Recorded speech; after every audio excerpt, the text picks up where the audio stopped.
ಎಲ್ರಿಗೂ ನಮಸ್ಕಾರ. ಗೆಳತಿ ಯೂಟ್ಯೂಬ್ ಚಾನಲ್ಗೆ ಮತ್ತೊಮ್ಮೆ ಸ್ವಾಗತ. ಬನ್ನಿ ಸ್ನೇಹಿತರೆ, ನಾಳೆಯ ವಿಶೇಷತೆ ಏನು ಅಂತ ಈ ವಿಡಿಯೋದಲ್ಲಿ ತಿಳಿಸ್ತಾ ಇದ್ದೀನಿ. ನಾಳೆ ವೈಶಾಖ ಮಾಸದ ಶುಕ್ಲ ಪಕ್ಷದ ಚತುರ್ದಶಿ ತಿಥಿ, ಏಪ್ರಿಲ್ 30ನೇ ತಾರೀಕು ಗುರುವಾರ, ನರಸಿಂಹ ಸ್ವಾಮಿ ಜಯಂತಿಯನ್ನು ಆಚರಣೆ ಮಾಡಲಾಗುತ್ತೆ. ಅಂದರೆ ವಿಷ್ಣುವಿನ 4ನೇ ಅವತಾರವಾದ ನರಸಿಂಹ ಸ್ವಾಮಿ ಅವತಾರವಾದಂಥ ದಿನ. ಹಾಗಾಗಿ ಈ ದಿನವನ್ನು ನರಸಿಂಹ ಜಯಂತಿ ಅಂತೇಳಿ ಆಚರಣೆ ಮಾಡಲಾಗುತ್ತೆ. ಈ ಕತೆ ಕೂಡ ನೀವೆಲ್ಲರೂ ಕೇಳೇ ಇರ್ತೀರ. ಹಿರಣ್ಯ ಕಶುಬುವನ್ನು ಸಂಹಾರ ಮಾಡೋ ಸಲುವಾಗಿ ನರಸಿಂಹ ಸ್ವಾಮಿಯ ಅವತಾರ ಆಯಿತು. ಹಿರಣ್ಯ ಕಶುಬು ಒಂದು ವರವನ್ನು ಕೇಳಿರ್ತಾನೆ, ಯಾರಿಂದ ಕೂಡ ನನಗೆ ಮರಣ ಬರಲೇಬಾರ್ದು, ನಾನು ಚಿರಂಜೀವಿಯಾಗಿರಬೇಕು ಅಂತ.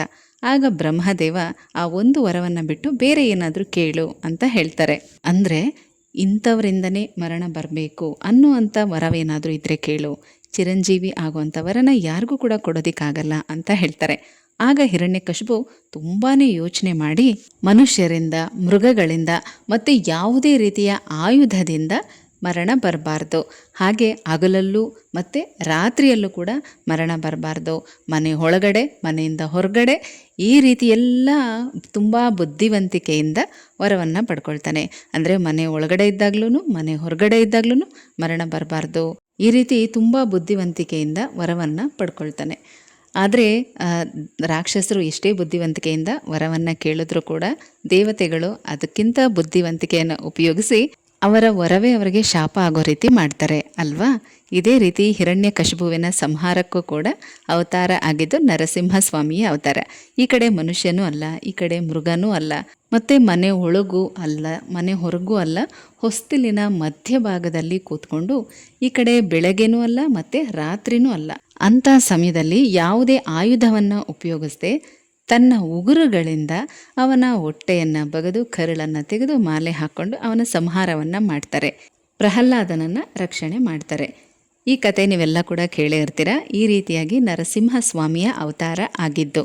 ನರಸಿಂಹಸ್ವಾಮಿಯನ್ನು ಪೂಜೆ ಮಾಡೋದ್ರಿಂದ ಋಣಬಾಧೆ ಕಡಿಮೆ ಆಗುತ್ತೆ, ರೋಗ ಬಾಧೆ ಕಡಿಮೆ ಆಗುತ್ತೆ, ಶತ್ರುಗಳ ಬಾಧೆ ಕಡಿಮೆ ಆಗುತ್ತೆ.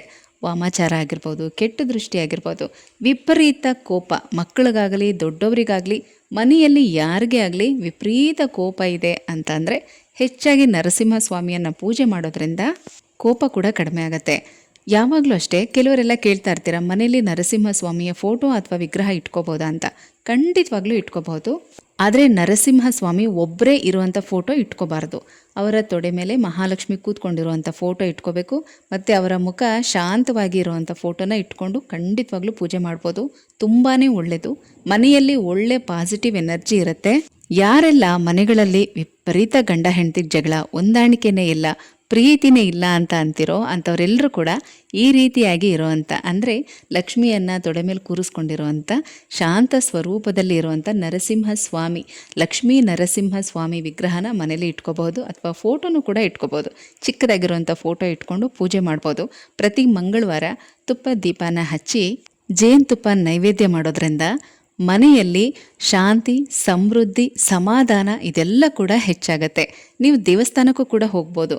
ಫೋಟೋ ವಿಗ್ರಹ ಮನೇಲಿ ಇಟ್ಕೊಳ್ಳೋಕ್ಕಾಗಲ್ಲ ಅನ್ನೋರು ಪ್ರತಿ ಮಂಗಳವಾರ ಲಕ್ಷ್ಮೀ ನರಸಿಂಹಸ್ವಾಮಿ ದೇವಸ್ಥಾನಕ್ಕೆ ದಂಪತಿಗಳು ಹೋಗಿ ಬರೋದ್ರಿಂದನೂ ಕೂಡ ನಿಮ್ಮಲ್ಲಿರುವಂಥ ಸಮಸ್ಯೆಗಳು ಕಡಿಮೆ ಆಗುತ್ತೆ. ಅಷ್ಟೇ ಅಲ್ಲದೆ ಹತ್ತಿರದಲ್ಲಿ ನಿಮಗೆ ದೇವಸ್ಥಾನ ಇದ್ದರೆ ಖಂಡಿತವಾಗ್ಲೂ ಇನ್ನು ಮುಂದೆ ಹೋಗಿ ಬನ್ನಿ. ಮಂಗಳವಾರ ಹೋಗಬೇಕು ಲಕ್ಷ್ಮೀ ನರಸಿಂಹಸ್ವಾಮಿ ದರ್ಶನಕ್ಕೆ. ಮಂಗಳವಾರ ಹೋಗೋದು ತುಂಬ ಒಳ್ಳೆಯದು. ಎಲ್ಲ ರೀತಿಯ ಋಣಬಾಧೆಗಳು ನಿವಾರಣೆ ಆಗಿಬಿಡತ್ತೆ. ನರಸಿಂಹ ಜಯಂತಿಯ ವಿಶೇಷತೆಯನ್ನು ತಿಳ್ಕೊಂಡ್ರಿ, ಪೌರಾಣಿಕ ಹಿನ್ನೆಲೆ ಕೂಡ ತಿಳ್ಕೊಂಡ್ರಿ. ಬನ್ನಿ ಈಗ ಪೂಜೆ ಸಮಯ, ಹಾಗೆ ಯಾವ ರೀತಿ ಪೂಜೆ ಮಾಡಬೇಕು, ಯಾವ ಮಂತ್ರ ಹೇಳ್ಕೋಬೇಕು, ಚತುರ್ದಶಿ ತಿಥಿ ಯಾವಾಗ ಪ್ರಾರಂಭ ಆಗುತ್ತೆ, ಯಾವಾಗ ಮುಕ್ತಾಯ ಆಗುತ್ತೆ ತಿಳ್ಕೊಳ್ಳೋಣ. 29ನೇ ತಾರೀಕು ಬುಧವಾರ ರಾತ್ರಿ 7:50 ಚತುರ್ದಶಿ ತಿಥಿ ಪ್ರಾರಂಭ ಆಗುತ್ತೆ. 30ನೇ ತಾರೀಕು ಗುರುವಾರ ರಾತ್ರಿ 9:10 ಚತುರ್ದಶಿ ತಿಥಿ ಮುಕ್ತಾಯ ಆಗತ್ತೆ. ಈ ದಿನ ಪೂಜೆಯನ್ನು ಸಂಜೆ ಮಾಡಬಹುದು, ತುಂಬ ಒಳ್ಳೆಯದು. ಯಾಕಂದರೆ ನರಸಿಂಹಸ್ವಾಮಿಯ ಅವತಾರ ರಾತ್ರಿ ಹೊತ್ತಿನಲ್ಲಿ ಆಗಿರೋದ್ರಿಂದ ಸಂಜೆ ಪೂಜೆ ಮಾಡಬಹುದು, ತುಂಬಾ ಒಳ್ಳೆಯದು. ಸಂಜೆ 4:30ರಿಂದ 7 ತನಕ ಪೂಜೆ ಮಾಡಬಹುದು. ಮೇ 1ನೇ ತಾರೀಕು ಶುಕ್ರವಾರ ಹುಣ್ಣಿಮೆ ಇರುತ್ತೆ. ಹಾಗಾಗಿ ಪೂಜಾ ರೂಮ್ ಕ್ಲೀನ್ ಮಾಡ್ತಾ ಇರ್ತೀರ, ಮತ್ತು ಪೂಜೆಗೆ ಸಿದ್ಧತೆಗಳು ಮಾಡ್ಕೊಳ್ತಾ ಇರ್ತೀರ. ಅಂದರೆ ಗುರುವಾರ ಬೆಳಗ್ಗೆಯಿಂದನೇ ಮಾಡ್ಕೊಳ್ಳಿ. ಸಂಜೆ 4:30 ನಂತರ ನೀವು ದೇವ್ರ ಮನೇಲಿ ದೀಪ ಹಚ್ಚಿ ಹೊರಗಡೆ ಕೂಡ ತುಳಸಿ ಮುಂದೆನೂ ದೀಪ ಹಚ್ಚಬೇಕು. ಮತ್ತು ಹೊಸ್ಲನ್ನು ತೊಳೆದು ಒರೆಸಿ ಅರಿಶಿನ ಕುಂಕುಮ ಎಲ್ಲ ಹಚ್ಚಿ ಹೂವಿಟ್ಟು ರಂಗೋಲಿ ಹಾಕಿ ಹೊಸ್ಲು ಪೂಜೆನ ಮಾಡಬೇಕು. ಯಾಕೆ ಅಂತಂದರೆ ಹೊಸ್ಲಿನ ಮೇಲೆ ನರಸಿಂಹಸ್ವಾಮಿ ಕೂತ್ಕೊಂಡು ಹಿರಣ್ಯಕಶಿಪುವಿನ ಸಂಹಾರವನ್ನು ಮಾಡಿರ್ತಾರೆ. ಆ ಕಾರಣದಿಂದ ಅಂದರೆ ದೇವತೆಗಳು ಯಾವುದೇ ಅವತಾರವನ್ನು ಪಡೆದರೂ ಕೂಡ ಕೆಟ್ಟದ್ದನ್ನು ದುಷ್ಟಶಕ್ತಿಯನ್ನು ನಾಶ ಮಾಡೋ ಸಲುವಾಗಿ. ಹಾಗಾಗಿ ಈ ದಿನ ನೀವು ಮಾಡುವಂಥ ಹೊಸ್ಲಿನ ಪೂಜೆ ಕೂಡ ತುಂಬಾ ವಿಶೇಷ. ಅದಕ್ಕೆ ಅಂತೇಳಿ ತುಂಬ ವಿಶೇಷವಾಗಿ ಮಾಡಬೇಕು ಅಂತೇನಿಲ್ಲ. ನೀವು ಪ್ರತಿದಿನ ಯಾವ ರೀತಿ ಹೊಸ್ಲನ್ನು ತೊಳೆದು ಅರಿಶಿನ ಕುಂಕುಮ ಎಲ್ಲ ಹಚ್ಚಿ ಹೂವಿಟ್ಟು ರಂಗೋಲಿ ಹಾಕಿ ಪೂಜೆ ಮಾಡ್ತೀರೋ ಅದೇ ರೀತಿಯೇ ಮಾಡಬೇಕು. ಕೆಲವರೆಲ್ಲ ಅಮಾವಾಸ್ಯೆ ಹುಣ್ಣಿಮೆಗೆ ಮನೆಗೆ ದೃಷ್ಟಿ ತೆಗೆದು ನಿಂಬೆಹಣ್ಣು ಕಟ್ ಮಾಡಿಡೋದು ಈ ರೀತಿಯೆಲ್ಲ ಪದ್ಧತಿ ಇರುತ್ತಲ್ವ. ನೀವು ಅದನ್ನು ಗುರುವಾರನೂ ಕೂಡ ಮಾಡಬಹುದು. ನಿಂಬೆಹಣ್ಣಿಂದ ಇಳಿ ತೆಗೆದು ಅದನ್ನು ಕಟ್ ಮಾಡಿ ಅರಿಶಿನ ಕುಂಕುಮ ಹಚ್ಚಿ ಆ ಕಡೆ ಈ ಕಡೆ ಇಡ್ಬೋದು. ಈ ರೀತಿ ಮಾಡೋದ್ರಿಂದ ಯಾವುದೇ ರೀತಿಯ ದುಷ್ಟಶಕ್ತಿಗಳು ಮನೆ ಒಳಗಡೆ ಪ್ರವೇಶ ಮಾಡೋದಿಲ್ಲ. ಹಾಗೆ ಯಾವುದೇ ಒಂದು ದೃಷ್ಟಿ ದೋಷಗಳಿದ್ರೂ ಕೂಡ ನಿವಾರಣೆ ಆಗುತ್ತೆ. ಸರಳವಾದ ಪೂಜೆ, ಲಕ್ಷ್ಮೀನಾರಾಯಣನ ವಿಗ್ರಹ, ಕೃಷ್ಣ ಅಥವಾ ವೆಂಕಟೇಶ್ವರನ ಫೋಟೋ ಇದ್ದರೂ ಕೂಡ ಈ ದಿನ ತುಳಸಿಯನ್ನು ಇಟ್ಟು ತುಪ್ಪದ ದೀಪ ಹಚ್ಚಿ ಪೂಜೆ ಮಾಡಿ ಇನ್ನು ಯಾವುದೇ ಸಿಹಿ ಪದಾರ್ಥಗಳನ್ನು ನೈವೇದ್ಯಕ್ಕೆ ಇಡಬಹುದು.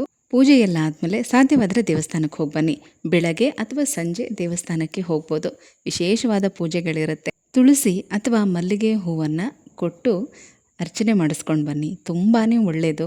ಸ್ನೇಹಿತರೆ, ಇದಿಷ್ಟು ಕೂಡ ನರಸಿಂಹ ಜಯಂತಿಯ ದಿನ ಮನೆಯಲ್ಲಿ ಮಾಡುವಂಥ ಸರಳವಾದಂಥ ಪೂಜಾ ವಿಧಾನ. ದೇವರ ಮುಂದೆ ತುಪ್ಪದ ದೀಪ ಹಚ್ಚಿ ಈ ಒಂದು ಮಂತ್ರನ, ಇಲ್ಲಿ 3 ಮಂತ್ರಗಳನ್ನು ಕೊಟ್ಟಿದ್ದೀನಿ. ಪೂಜೆ ಎಲ್ಲ ಆದಮೇಲೆ 12 ಸಲ ಅಥವಾ 21 ಸಲ ಈ ಮಂತ್ರಗಳನ್ನು ಹೇಳ್ಕೊಂಡ್ರೆ ಸಾಕು. ಯಾವುದೇ ರೀತಿಯ ದುಷ್ಟಶಕ್ತಿಗಳಾಗಿರಲಿ, ಕೆಟ್ಟ ದೃಷ್ಟಿ ದೋಷ ಆಗಿರಲಿ, ಶತ್ರುಗಳ ಕಾಟ ಇದ್ದರೂ ನಿವಾರಣೆ ಆಗಿಬಿಡುತ್ತೆ.